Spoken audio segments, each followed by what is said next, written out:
Price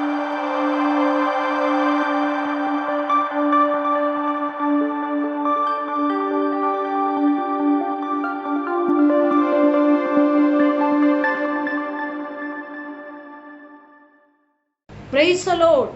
സ്വർഗീയ സന്ദേശം എന്ന പ്രോഗ്രാമിലേക്ക് എല്ലാവർക്കും സ്വാഗതം. പ്രിയ ദൈവമക്കളെ, ഇന്നത്തെ എപ്പിസോഡിൽ ഞാൻ നിങ്ങളുമായി പങ്കുവയ്ക്കുന്ന വിഷയം ദൈവം നിങ്ങൾക്ക് വേണ്ടി പ്രവർത്തിക്കും. മത്തായി സുവിശേഷം 7-ാം അധ്യായം 7-ാമത്തെ വാക്യം ഇങ്ങനെയാണ്: യാചിപ്പിൻ എന്നാൽ നിങ്ങൾക്ക് കിട്ടും, അന്വേഷിപ്പിൻ എന്നാൽ നിങ്ങൾ കണ്ടെത്തും, മുട്ടുവിൻ എന്നാൽ നിങ്ങൾക്ക് തുറക്കും. മത്തായി സുവിശേഷത്തിൽ നമ്മൾ ചിന്തിക്കുമ്പോൾ ചുങ്കക്കാരനും പിന്നീട് യേശുവിൻ്റെ ശിഷ്യനായി തീർന്ന മത്തായി എന്ന് പറയുന്ന അനുഗ്രഹിക്കപ്പെട്ട ദൈവഭക്തനാണ് മത്തായി സുവിശേഷം എഴുതിയിരിക്കുന്നത്. ഈ വചനത്തിൽ മത്തായി എന്ന പേരിനർത്ഥം യഹോവയുടെ ദാനമെന്നാണ്. ഈ മത്തായി സുവിശേഷം എഴുതപ്പെട്ട കാലയളവെന്ന് പറയുന്നത് AD 58-68 കാലഘട്ടത്തിലാണ് മത്തായി സുവിശേഷം അന്ത്യോക്യയിൽ വെച്ച് എഴുതപ്പെട്ടു എന്ന് വേദപണ്ഡിതന്മാർ ഉറപ്പുവരുത്തുന്നുണ്ട്. ഇതിൽ കർത്താവായ യേശുവിനെ രാജാവായിട്ട് ഈ ദൈവഭക്തൻ വരച്ചു കാണിക്കുകയാണ്. നമ്മളിന്ന് ചിന്തിക്കുന്നത് ദൈവം നമ്മുടെ ജീവിതത്തിൻ്റെ മേഖലകളിൽ എല്ലാ കാര്യങ്ങളും സ്വന്തമായിട്ടും ഉചിതമായിട്ടും ക്രമമായിട്ടും ദൈവം നമുക്ക് വേണ്ടി ചെയ്തു തരും. ദൈവം നമുക്ക് ചെയ്തു തരുവാൻ ശക്തനാണ്. പ്രിയപ്പെട്ടവരെ, ഏതൊരു വിഷയത്തിലും നമ്മൾ ആകുലപ്പെട്ടു പോകേണ്ട, ഏതൊരു വിഷയത്തിലും നീ ഭാരപ്പെട്ടു പോകേണ്ട, ഏതൊരു വിഷയത്തിലും നീ പ്രയാസപ്പെട്ടു പോകേണ്ട. എന്നാൽ ദൈവവചനത്തിൽ പറയുന്നു, ആർക്കാണ് കിട്ടുന്നത്? ആ വചനത്തിൻ്റെ പ്രാരംഭത്തിൽ തന്നെ പ്രധാനമായി നമുക്ക് അത് ചിന്തിക്കുമ്പോൾ വായിക്കുമ്പോൾ തന്നെ മനസ്സിലാക്കാൻ കഴിയുന്നുണ്ട്. യാചിക്കുവിൻ എന്നാൽ നിങ്ങൾക്ക് കിട്ടുമെന്നാണ്. അപ്പോൾ ആർക്കാണ് കിട്ടുന്നത്? എവിടെ നിന്നാണ് നമുക്ക് ലഭിക്കേണ്ടത്? ഉയരത്തിൽ നിന്നാണ് ലഭിക്കേണ്ടത്. ഭൂമിയിൽ നിന്ന് നമുക്ക് ലഭിക്കുന്നതൊന്നും അത് നിലനിൽക്കുന്നതല്ല. ഭൂമിയിൽ നിന്ന് നമുക്ക് ലഭിക്കുന്നതൊന്നും തൃപ്തിയാകുന്നതൊന്നല്ല. പക്ഷേ നമുക്ക് ലഭിക്കപ്പെടേണ്ട, ഈ ഭൂമിയിലായിരിക്കുമ്പോൾ തന്നെ നമുക്ക് ലഭിക്കപ്പെടേണ്ട കാര്യാദികളുണ്ട്. അത് ലഭിക്കേണ്ടത്, അത് കിട്ടേണ്ടത് ഭൂമിയിൽ നിന്നല്ല, അത് സ്വർഗത്തിൽ നിന്ന് തന്നെ നമുക്ക് ലഭിക്കണം. അതാണ് ഈ തിരുവചനത്തിൽ യാചിക്കുവിൻ എന്നാൽ നിങ്ങൾക്ക് കിട്ടും. അപ്പോൾ നമ്മൾ യാചിക്കുക, അപേക്ഷിക്കുക, പ്രാർത്ഥിക്കുക. ആരോടാണ് നമ്മൾ പ്രാർത്ഥിക്കേണ്ടത്? ആരോടാണ് അപേക്ഷിക്കേണ്ടത്? ആരോടാണ് യാചിക്കേണ്ടത്? സ്വർഗീയ പിതാവിനോട്, സ്വർഗത്തിലെ അപ്പനോട്. നമ്മുടെ ഏതൊരു കാര്യം നമ്മൾ ചോദിക്കുമ്പോൾ, അപേക്ഷിക്കുമ്പോൾ, യാചിക്കുമ്പോൾ നമുക്ക് അവിടെ നിന്നും സ്വർഗീയ പിതാവ് നമുക്ക് ചെയ്തു തരികയാണ്. നമ്മൾ സ്വർഗത്തിലെ അപ്പനോട് ചോദിക്കുമ്പോൾ നമുക്കത് കിട്ടും. അപ്പം ആർക്കാണ് കിട്ടുന്നതെന്ന് ചോദിക്കുമ്പോൾ ദൈവത്തോട് ചോദിക്കുന്നവനാണ് കിട്ടുന്നത്. നമ്മുടെ ജീവിതത്തിൻ്റെ മേഖലകളിൽ ചെറുതും വലുതുമായ പല വിഷയങ്ങൾ വരുമ്പോൾ നമ്മൾ സഹായത്തിനു വേണ്ടി ഈ ഭൂമിയിലെ പല വ്യക്തികളോട് നമ്മൾ യാചിക്കാറുണ്ട്, ചോദിക്കാറുണ്ട്. ഒരുപക്ഷെ ചിലപ്പോഴൊക്കെ നമുക്ക് ലഭിക്കാറുണ്ട്, കിട്ടാറുണ്ട്. പക്ഷെ അത് ഒരിക്കലും നമുക്ക് തൃപ്തികരമായി തീരുന്ന ഒന്നല്ല. പക്ഷെ എനിക്കും നിങ്ങൾക്ക് വേണ്ടി ഈ ഭൂമിയിലായിരിക്കുമ്പോൾ നമ്മുടെ ജീവിതത്തിന് ആവശ്യമായിട്ടുള്ള എല്ലാം ചെയ്തു പൂർത്തീകരിക്കുവാൻ കിട്ടുന്നത് അത് സ്വർഗത്തിൽ നിന്നും പിതാവിൻ്റെ കരങ്ങളിൽ നിന്നാണ്. അപ്പൊ യാചിക്കുന്നവനാണ് കിട്ടുന്നത്. യാചിക്കുക, അപേക്ഷിക്കുക, ചോദിക്കുക, പ്രാർത്ഥിക്കുക.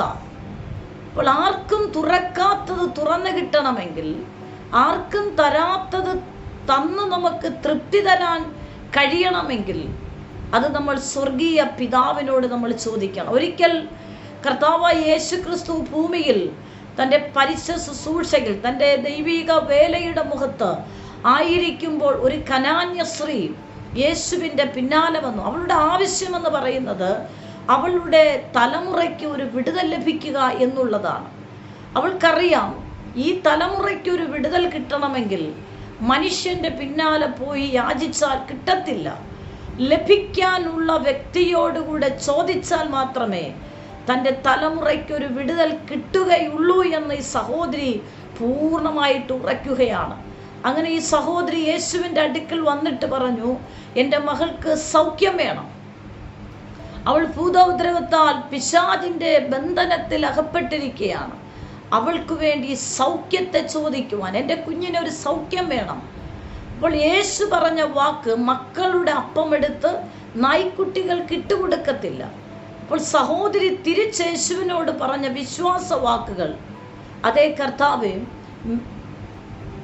ഉടയവൻ്റെ മേശയിൽ നിന്ന് വീഴുന്ന അപ്പനുറുക്കുകൾ കഴിച്ചുകൊണ്ട് ജീവിക്കുന്നതായ മേശയുടെ കീഴിൽ വീഴുന്ന അപ്പനുറുക്കുണ്ട്. അത് വീഴുന്നത് കാത്തിരിക്കുന്ന നായ്ക്കുട്ടികളുണ്ട്. അതും കഴിച്ച് ഉപജീവനം കഴിച്ച് വയറ് നിറച്ച് സന്തോഷമായി ഒരു ദിവസം മുന്നോട്ട് പോകുന്ന നായ്ക്കുട്ടികൾ ഉണ്ട് എന്നാണ്. ഈ വാക്ക് കേട്ടപ്പോൾ യേശുവിന് പോലും ആശ്ചര്യം തോന്നി, അതിശയം തോന്നി. അതേ പ്രിയപ്പെട്ടവർ, അതിനർത്ഥം എന്തെന്നറിയാമോ? നിന്റെ ജീവിതത്തിൽ ഏതൊരു പ്രതിസന്ധിയോ പ്രതികൂലങ്ങൾ വരുമ്പോൾ നീ വിശ്വാസത്തിൻ്റെ വാക്ക് നീ സ്വർഗീയ പിതാവിനോട് അങ്ങോട്ട് സംസാരിക്കുമ്പോൾ, നിന്റെ വിശ്വാസ വാക്കുകൾ കേട്ട് സ്വർഗത്തിൽ അപ്പൻ പോലും ആശ്ചര്യപ്പെടുന്ന രീതിയിൽ, അതിശയപ്പെടുന്ന രീതിയിൽ നീ അപ്പനോട് ചോദിക്കുന്നത്, യാചിക്കുന്ന വിഷയത്തിൽ പ്രത്യക്ഷമായിട്ട് തക്ക സമയത്ത് നിനക്ക് വിടുതൽ കിട്ടുവാനിടയാകും. ആർക്കാണ് വിടുതൽ കിട്ടുന്നത്? യാചിക്കുന്നവന്, അപേക്ഷിക്കുന്നവന്. വിശ്വാസത്തോടുകൂടെ, ഉറപ്പോടുകൂടെ എൻ്റെ കർത്താവിനോട് ഞാൻ ചോദിച്ചാൽ ഉറപ്പായിട്ട് കിട്ടുമെന്ന് വിശ്വാസത്തോടായിരിക്കുന്ന ഒരു വ്യക്തിക്കാണ് ലഭിക്കുന്നത്, അത് കിട്ടുന്നത്, അത് പ്രാപിച്ചെടുക്കാൻ കഴിയുന്നത്. എന്നെ കേൾക്കുന്ന ദൈവമക്കളെ, ഏതൊരു വിഷയത്തിലും ഭാരപ്പെടേണ്ട. നമ്മുടെ ദൈവം സർവശക്തനായ ദൈവമാണ്. അവൻ അത്ഭുതത്തിൻ്റെ മന്ത്രിയാണ്, വീരനാം ദൈവമാണ്, നിത്യപിതാവാണ്, സമാധാനത്തിൻ്റെ പ്രഭുവാണ്. എല്ലാ കാര്യങ്ങളും സ്വന്തമായി പ്രവർത്തിക്കുന്ന ഒരുവനാണ് സ്വർഗീയ പിതാവ്.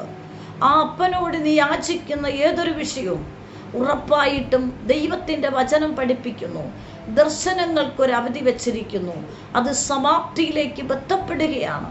ഉറപ്പായിട്ടും നിന്റെ ദർശനപ്രകാരമുള്ള വാഗ്ദത്തങ്ങൾ വൈകിയാലും നീ അപ്പനോട് അപേക്ഷിക്കുന്നതോ യാചിക്കുന്നതോ പ്രാർത്ഥിക്കുന്നതിലോ നീ മടുപ്പുണ്ടാകരുത്. നീ യാചിച്ചു കൊണ്ടിരിക്കണം, നീ പ്രാർത്ഥിച്ചു കൊണ്ടിരിക്കണം, നീ അപേക്ഷിച്ചു കൊണ്ടിരിക്കണം. തക്ക സമയത്ത് നിന്റെ വിഷയം നിനക്ക് മറുപടി കിട്ടുവാനിടയാകും. ആ വാക്യത്തിൽ തന്നെ മറ്റൊരു ഭാഗം കൂടെ പറയുന്നുണ്ട്, യാചിക്കുവൻ എന്നാൽ നിങ്ങൾക്ക് കിട്ടും, അന്വേഷിക്കുവൻ എന്നാൽ നിങ്ങൾ കണ്ടെത്തും. അപ്പോൾ ആർക്കാണ് കണ്ടെത്താൻ കഴിയുന്നത്? അന്വേഷിക്കുന്നവനാണ്. തിരുവചനത്തിൽ കർത്താവായ യേശു ഒരു ഉപമ പറയുമ്പോൾ ആ ഉപമയിൽ പറയുന്ന കാര്യം ഇങ്ങനെയാണ്. ഒരു സ്ത്രീക്ക് 10 ദ്രഹ്മയുണ്ടായിരുന്നു. അതിൽ 1 അവൾക്ക് കളഞ്ഞുപോയി. പക്ഷേ 9 അവിടെ കരത്തിലുണ്ട്. 1 നഷ്ടപ്പെട്ടു പോയത്. പക്ഷെ ആ സഹോദരി 9 ഉണ്ടല്ലോ, 1 നഷ്ടപ്പെട്ടത്. അതുകൊണ്ട് മെനക്കെട്ട് ഇനി അതിനെ അന്വേഷിക്കുന്ന സമയം കൊണ്ട് ഞാൻ വേറെ എന്തെങ്കിലും കാര്യങ്ങൾ ചെയ്യാമെന്ന് ഈ സഹോദരി ചിന്തിച്ചില്ല. നഷ്ടപ്പെട്ടു പോയ ഒരു ദ്രഹ്മയെ കണ്ടെത്തുന്നത് വരെ അന്വേഷിക്കുവാനിടയായി. അപ്പോൾ അന്വേഷിച്ചപ്പോൾ അവൾക്ക് കണ്ടെത്താൻ കഴിഞ്ഞു. അതിനർത്ഥം പ്രിയപ്പെട്ടവരെ, നിന്റെ ഭവനത്തിനകത്ത് നഷ്ടപ്പെട്ടിരിക്കുന്ന ആരെങ്കിലും ഉണ്ടെങ്കിൽ, ആത്മീയ മേഖലയിൽ, വിശ്വാസ ജീവിതത്തിൽ, പ്രത്യാശ ജീവിതത്തിൽ ഒക്കെ നഷ്ടപ്പെട്ടിരിക്കുന്ന ഒരു വ്യക്തി കാണും. ആരെങ്കിലുമൊക്കെ നിന്റെ കുടുംബത്തിൽ നഷ്ടപ്പെട്ടു പോയിരിക്കാം. പക്ഷെ നീ അവിടെ നിരാശപ്പെടാതെ, വർഷങ്ങളായി പ്രാർത്ഥിച്ചിട്ട് രൂപാന്തരമില്ല, പിന്മാറ്റത്തിലാണ് എന്ന് പറഞ്ഞ് നീ ഭാരപ്പെടാതെ, അത് കണ്ടെത്തുന്നത് വരെ നീ അന്വേഷിക്കുക എന്ന് വെച്ചാൽ ആ വ്യക്തിക്ക് വേണ്ടി നീ പ്രാർത്ഥിക്കുവാൻ തീരുമാനമെടുക്കുക. ആ വ്യക്തിക്ക് വേണ്ടി നീ പ്രാർത്ഥിക്കാൻ തയ്യാറാകുക. ഉറപ്പായിട്ട് നീ അന്വേഷിക്കുമ്പോൾ നിനക്ക് ആ വിഷയം കണ്ടെത്താൻ കഴിയും. അതായത് ആ വിഷയത്തിൻ്റെ മറുപടി നിനക്ക് കാണുവാൻ കഴിയും. എന്നെ കേൾക്കുന്ന ദൈവമക്കളെ, ജീവിതത്തിൻ്റെ മേഖലകളിൽ എവിടെയൊക്കെ എന്തൊക്കെ നഷ്ടപ്പെട്ടു പോയിട്ടുണ്ടെങ്കിൽ, പ്രാർത്ഥന ജീവിതമാണോ, ആരാധന ജീവിതമാണോ, മുൻപേ ഉണ്ടായിരുന്ന ദൈവസ്നേഹത്തിൻ്റെ അനുഭവങ്ങളാണോ നഷ്ടപ്പെട്ടു പോയെങ്കിൽ നീ അത് കണ്ടെത്താനുള്ള ആഗ്രഹം നിനക്കുണ്ടാകണം. ആർക്കാണ് കണ്ടെത്താൻ കഴിയുന്നത്? അന്വേഷിക്കുന്നവർക്ക്. എലിശാ പ്രവാചകന്റെ ശിഷ്യൻ കാട്ടിൽ വൃക്ഷം മുറിച്ചുകൊണ്ട് നിൽക്കുമ്പോൾ കരത്തിലുണ്ടായിരുന്ന കോടാലി, ഇരുമ്പ് കോടാലി വെള്ളത്തിൽ വീണുപോയി. താൻ പ്രവാചകനോട് പറഞ്ഞു, ഇത് വായ്പ വാങ്ങിയതാണ്, എനിക്ക് തിരിച്ചു കൊടുക്കണം. പ്രവാചകൻ ചോദിക്കുന്ന വാക്കിങ്ങനെയാണ്, അത് വീണ സ്ഥലം നിനക്കറിയാം? ഉറപ്പായിട്ടും അറിയാം. ആ സ്ഥലം ചൂണ്ടിക്കാണിക്കുമ്പോൾ വൃക്ഷത്തിന്റെ ശിഖരം വെട്ടിയിട്ടപ്പോൾ മുങ്ങിപ്പോയ ഇരുമ്പ് കോടാലി പൊങ്ങി വരികയാണ്. അതിനർത്ഥം നിന്റെ ജീവിതത്തിൽ വർഷങ്ങൾ പഴക്കമായ, വർഷങ്ങൾക്ക് മുന്നേ നഷ്ടപ്പെട്ടു പോയ, നിന്റെ ജീവിതത്തിൽ ഇനി തിരിച്ചു ലഭിക്കത്തില്ല എന്ന് ചിന്തിക്കുന്ന പല വിഷയങ്ങളും നീ മടിപ്പില്ലാതെ വണ്ണം പ്രാർത്ഥിക്കുന്നുവെങ്കിൽ ഉറപ്പായിട്ടും നിന്റെ ജീവിതത്തിൽ ആ വിഷയം കണ്ടെത്താൻ കഴിയും. അതിൻ്റെ മറുപടി നിനക്ക് കാണുവാൻ കഴിയും. അതുകൊണ്ട് പ്രിയപ്പെട്ടവരെ, നിരാശപ്പെടേണ്ട.